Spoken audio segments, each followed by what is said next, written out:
इस जगह पर पहुंचते ही आपको कुछ ऐसी आवाज़ आएगी।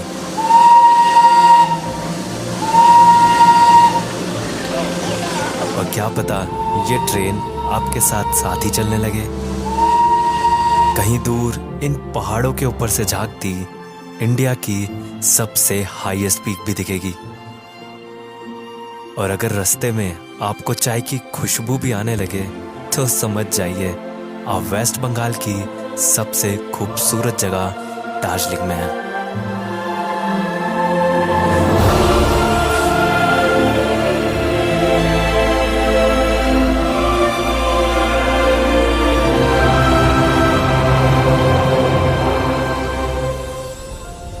6,700 फीट की हाइट पर लोकेटेड दार्जिलिंग ईस्टर्न हिमालय के खूबसूरत पहाड़ों में बसा हुआ है। और इसकी खास बात यह है कि यहाँ इन ऊंचे पहाड़ों में भी ट्रेन चलती है। और इसी वजह से यहाँ पर है इंडिया का हाईएस्ट रेलवे स्टेशन। इंडिया की highest railway Darjeeling Himalayan railways, जहां आपको आज भी सालों पुराने स्टीम इंजन बस ऐसे ही रोड पर घूमते दिख जाएंगे, जिनमें से कुछ स्टीम इंजन्स तो 100 साल से भी ज़्यादा पुराने हैं। और जिस ट्रैक पर ये चलते हैं वो इतना छोटा है कि समझ ही नहीं आता इतनी बड़ी ट्रेन सिर्फ इस 2 फीट के ट्रैक पर चलती कैसे है। और इसके छोटे से ट्रैक की वजह से ही इसको टॉय ट्रेन भी कहा जाता है। और शायद ये ऐसा टॉय है जिसमें बच्चों के साथ साथ बड़े भी बैठना चाहते हैं, क्योंकि ये ट्रेन जर्नी है ही इतनी सीनिक।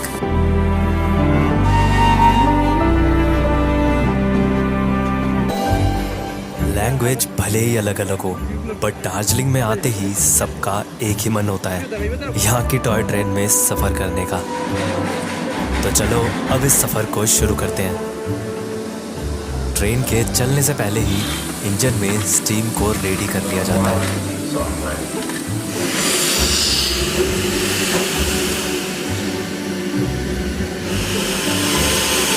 अच्छा, यहाँ भी कोयला डालते हैं, है ना? और फिर भाप बनती है। आगे पानी डालते हो? आगे टंकी है पानी का। पानी की टंकी है। कितनी बड़ी टंकी है? वो 5,000 लीटर आता है। 5,000 लीटर? अगर कोयला पानी गर्म होता है, जो कोयला था उससे भाप होता है, स्टीम होकर यहाँ दिखाता है स्टीम कितना है। अच्छा, डाउन होने के बाद नहीं चलेगी। अच्छा अच्छा। अभी जैसे 150 दिखा रहा है। पूरा टनाटन है। टनाटन है।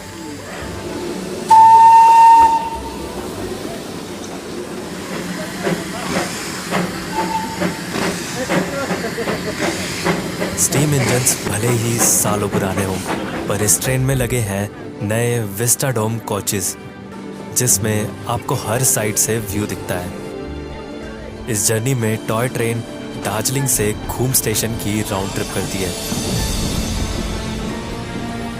और क्योंकि घूम दार्जिलिंग से लगभग 1000 फीट ज़्यादा ऊंचाई पर है, तो उसकी स्टीपनेस को कम करने के लिए इन 2 स्टेशन के बीच में बना है एक लूप, जिसका नाम है बताशे लूप। और इस लूप में घूमकर टॉय ट्रेन इतनी ज़्यादा हाइट पर भी आराम से चढ़ जाती है।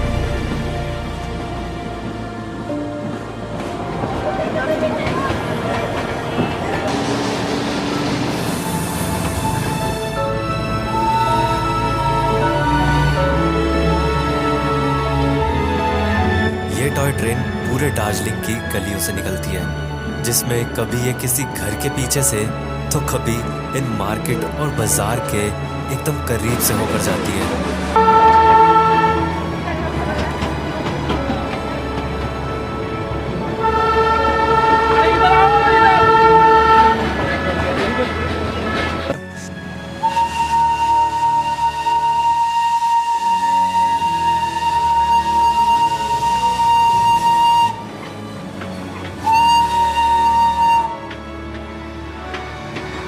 भैया इतनी पास से जाती है रोज ट्रेन?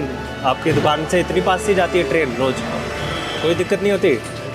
ये ट्रैक के पास की कुछ दुकानें 100 साल से भी ज़्यादा पुरानी हैं, और उससे भी पुराना है ये रेलवे रूट। पर यहाँ के लोगों का कहना है कि रोज़ कई बार इतने सालों से दुकानों के इतनी करीब से ट्रेन के जाने के बाद भी यहाँ कभी कोई एक्सीडेंट नहीं हुआ। इसलिए तो ये ट्रेन जर्नी इतनी इंटरेस्टिंग है।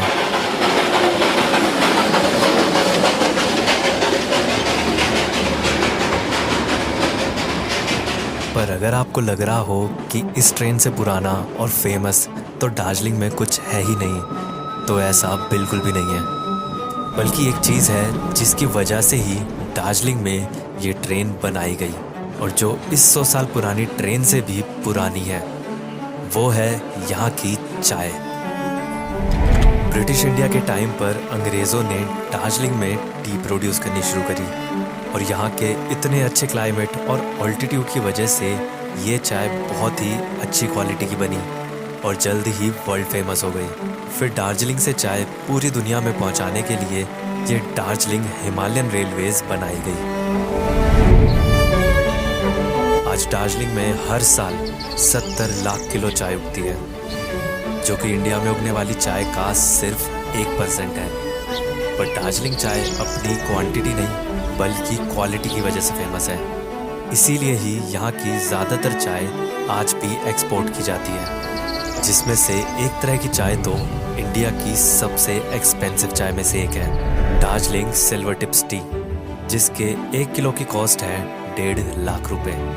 दार्जिलिंग में आपको टी गार्डन्स तो आसानी से दिख जाएंगे, पर यहाँ की जो सबसे खूबसूरत चीज़ है वो इतनी आसानी से नहीं दिखती। यहाँ से दिखने वाली इंडिया की सबसे हाईएस्ट पीक कंचनजंगा दार्जिलिंग में मैं एक हफ्ते से था, जिसमें से कई दिन मैं रोज़ सुबह उठकर बस उसके दिखने का इंतज़ार करता था।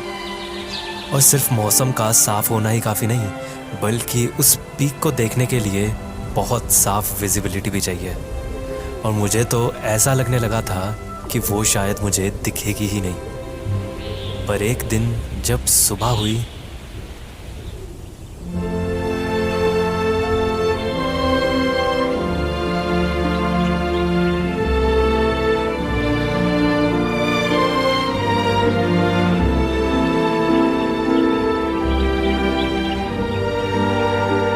और जब दिखी तो पूरी स्लीपिंग बुद्धा फॉर्मेशन दिखी, जिसमें कई सारी पिक्स मिलकर स्लीपिंग बुद्धा जैसी फॉर्म बनाती हैं।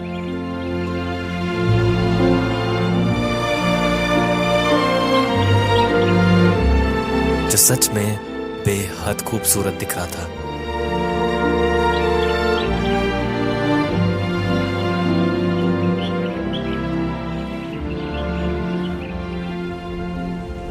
क्योंकि दार्जिलिंग में सालों पहले ही रेलवेज आ गई थी, तो आज दार्जिलिंग एक प्रॉपर सिटी की तरह है। इसलिए यहाँ की रात में भी थिन जैसी एनर्जी होती है। पर यहाँ से सिर्फ 15 किलोमीटर दूर एक विलेज में आप सुकून और शांति को करीब से महसूस कर सकते हैं। ये जगह है लेपचा जगत। दार्जिलिंग में चाहे जैसा मौसम हो, पर यहाँ आपको ऐसे ही बादल इधर से उधर घूमते दिख जाएंगे। पर यहाँ के इस खूबसूरत पाइन फॉरेस्ट में आते ही ये जगह एक सपने जैसी लगने लगती है।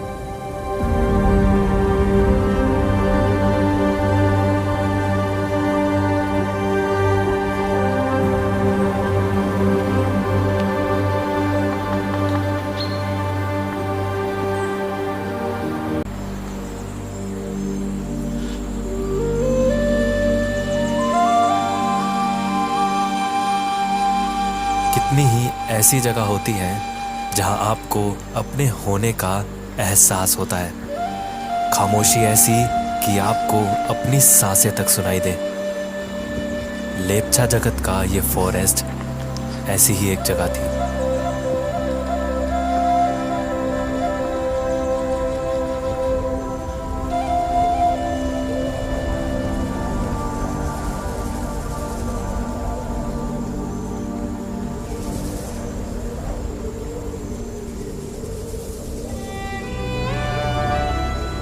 दार्जिलिंग बस एक शहर ही नहीं, बल्कि अपने आप में एक दुनिया है, जहाँ नए की चमक भी है और पुराने की कदर भी,